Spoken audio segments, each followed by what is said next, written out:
hayal dolu, canıma cansın canımda. O gül üzünü görmesen, sesini ben eşitmesem, nefsim durar zamanında. Bu xoşbəxt ailəni bir gözəl alqışlayaq. Hər bir valideynə belə həyəcan qismət olsun. Vaqif çox həyəcanlıdır. Gülər xanım, təbrik edirəm. Can sağlığı arzuluram. Kadınım, yazda gül ışığım, mənə qalanım. Olsan ən yaraşığım, istəyirəm.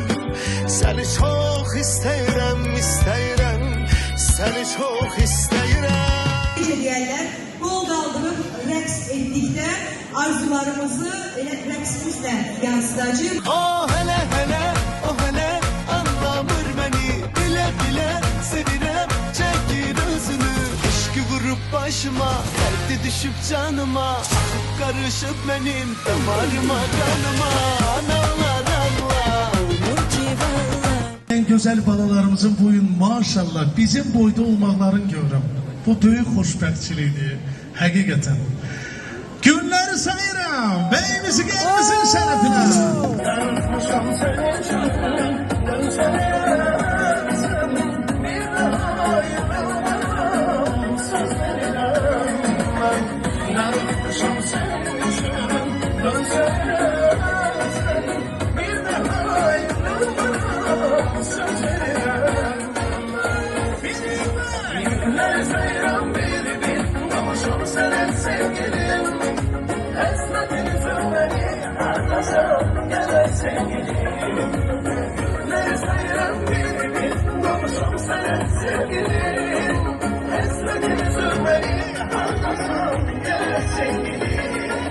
Əzizim Vaqif, bugün sənin gözəl qızının xoşbəxt günüdür, toy günüdür.